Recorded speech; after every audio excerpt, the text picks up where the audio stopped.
Welcome back to the deep dive. Today, we're going to be talking about something pretty incredible, the idea of immortality Hmm. in the Bible. Yeah. Specifically, you've given us a fascinating text to work with, an excerpt from Pasted Text. And it really delves into these three figures who supposedly never died: Elijah, Enoch. And then there's this whole concept of the rapture.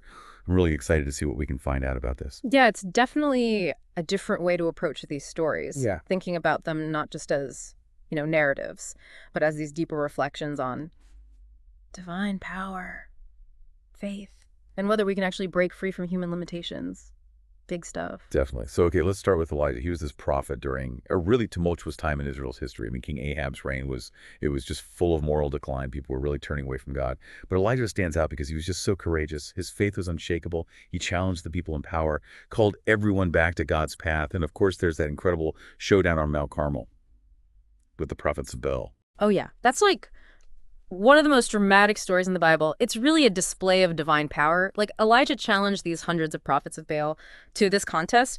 They each had to prepare a sacrifice. And whoever's God answered by sending fire, well, that would be the true God. Pretty high stakes. Elijah was really putting it all on the line. You know, I can just imagine the tension. Yeah. So the prophets of Baal, they went first. They're calling on their God all day long. Yeah. And nothing happens. And then it's Elijah's turn. He prays to the God of Israel. Yeah. And boom, fire comes down from heaven, consumes the whole sacrifice. It's a total victory for Elijah, for the belief in the one true God. But you know what really gets me? The ending. His ending. It's just not a typical way for a prophet to go. Yeah, his departure is unique, to say the least. He doesn't die. He's taken up to heaven in a whirlwind. It's like a special reward for his dedication to God. And even the journey leading up to it, Yes. it's packed with symbolism. He starts at Gilgal, which often represents safety, refuge. Then he goes to Bethel, which literally means house of God, a place of prayer and connection to the divine. And finally gets to the Jordan River, a place that symbolizes death and transition. It's like every step brings him closer to this spiritual breakthrough. And what's really interesting is that at the Jordan River, the waters part, just like the Red Sea did during the Exodus. It's this parallel that really highlights the miraculous nature of what's happening. Like, God is directly intervening in Elijah's fate. And then you have this incredible visual. The chariot of fire comes down. Whirlwind sweeps him up. Gone. Such a powerful image. And then there's Elisha, Elijah's companion, watching it all. He's crying out, my father, the chariots of Israel and its horsemen." It's this mix of grief and awe. He lost his mentor, but he just witnessed this incredible display of power. But Elisha knows that Elijah's legacy, well, it's not gone. Because before the ascension, Elisha asks for a double portion of Elijah's spirit. And that's not about, literally splitting some kind of spiritual essence. It's about wanting to continue the work that Elijah started, to be just as powerful a prophet, carry on that legacy. So it's less about getting more power. Yeah. And more about continuing the mission. Right. But what's interesting is that Elijah says if Elisha actually sees him being taken, then the request will be granted. That little detail makes me think about the importance of bearing witness, Yeah. passing down these stories, beliefs Yeah. from one generation to the next. It's like Elijah saying, if you understand what you're seeing, you'll have the strength to carry on. Yeah. Exactly. It's not just about Elijah defying death. It's that God's work, it never ends. Even if individuals pass on, someone will always be there to take up the mantle, continue the mission. But speaking of individuals bypassing death, we should probably talk about Enoch. His story is shrouded in a lot more mystery, but it's equally fascinating. Okay, yeah, Enoch. We don't get a huge epic saga, but what we do get is intriguing. Yeah. He was Noah's great-grandfather, so way, way back in history. And the most interesting part is that simple statement. Enoch walked with God, and he was not, for God took him. It's almost poetic, the simplicity of it. No grand spectacle like with Elijah, no chariot, no whirlwind. He just disappears, which makes you think, what does it actually mean to walk with God? That's what gets me. Enoch is the very first example we see of a human being being taken directly by God, completely bypassing death.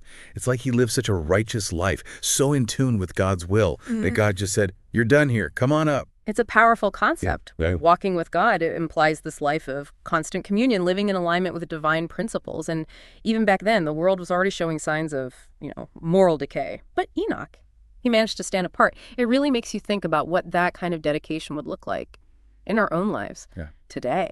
And it's not just about being a good person. Enoch's story seems to suggest that this way of life, It can lead to extraordinary things, maybe even transcending the limitations of being human.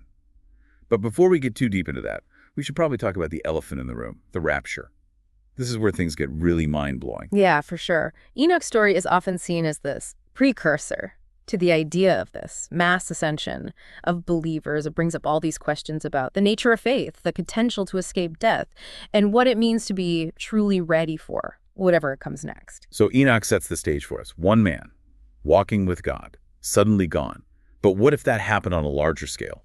That's what we're going to dive into as we explore the concept of the rapture. The rapture, it's a complicated idea. Yeah. But I think a good place to start is with 1 Thessalonians 4:13-18. It talks about the Lord descending from heaven with a shout, a trumpet call. And then the first thing that happens, the dead in Christ rise. Oh, wow. So it's like a huge reunion, but like cosmic scale.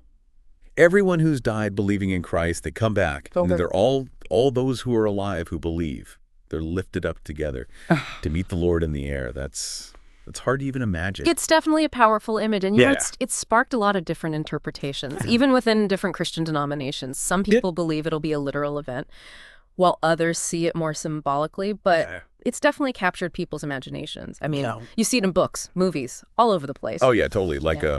the Left Behind series, that was huge. Yeah. All about those anxieties. Yeah. The questions of who gets taken, what happens to everyone left behind. Speaking of, what does the source material actually say about those who don't ascend Ooh. during the rapture? I mean, it Yeah. would be pretty disruptive, to see the least, to see people just vanishing. Yeah. It's a valid question, and one that theologians have been thinking about for a long time. The source doesn't really go into detail about what happens afterwards, but it does emphasize that for believers, it's a joyous event. It's about being united with God, spared from all the trials and tribulations that are supposed to come during the end times. So it's like almost an act of mercy for those who are faithful. They get to bypass the worst of what's to come, which, if you think about it, it ties back to Elijah and Enoch.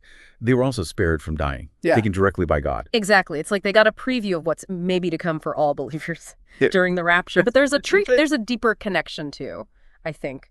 Both Elijah and Enoch, they lived their lives totally devoted to God. They followed that path of righteousness, obedience.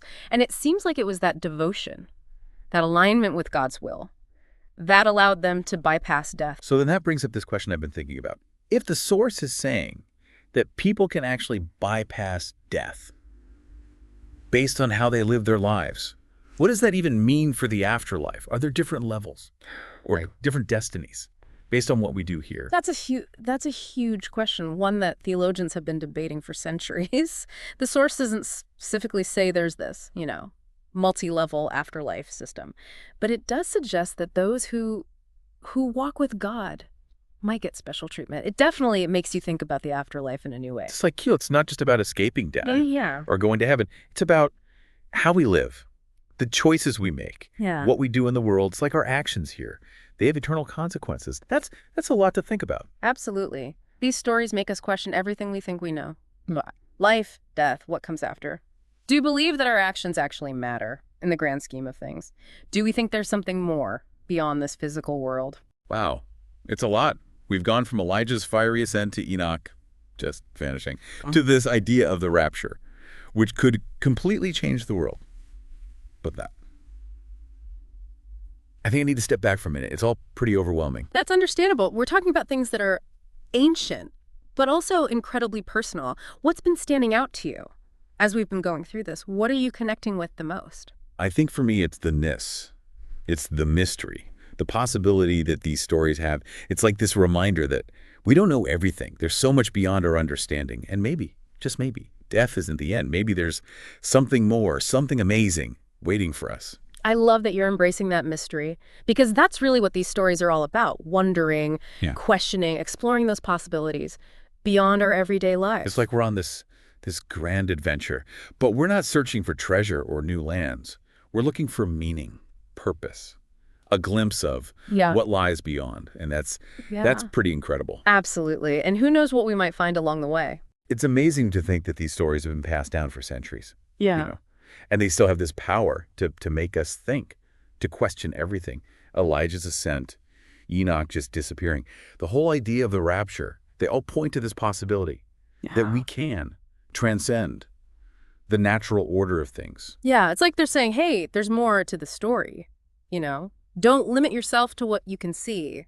There are mysteries out there, experiences beyond your wildest dreams. Yeah, that's what I love about these deep dives. We don't have to have all the answers. It's not about being right. It's about the questions, the uncertainty, the sheer scale of it all. It's really awe-inspiring. It's about being challenged, humbled by it all, the vastness of everything, the potential for something bigger than us.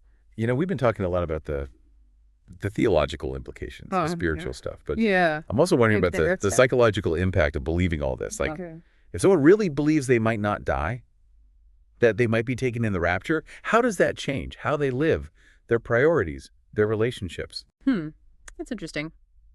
Does it make them focus more on the spiritual side of things, less on material possessions? Do they feel this urgency to share their beliefs with everyone? Or maybe gives them a sense of peace, knowing they're ready for whatever comes next? I guess it would depend on the person, but it's definitely something to think about. What about you? If you were facing the possibility of, transcending death, how would that change things for you? What would become more important? What would you let go of? Wow, that's a really thought-provoking question. And maybe by exploring these stories, these mysteries of faith, the potential for something more, maybe we can start to answer those questions ourselves. So, as we wrap up our journey into this world of immortals and the possibility of going beyond death, we'll leave you with this. If the lines between life and death aren't as clear as we thought, how does that change your story? What possibilities does it open up? What adventures are waiting? Thanks for diving deep with us. We'll see you next time as we explore another fascinating part of the world and uncover more amazing knowledge.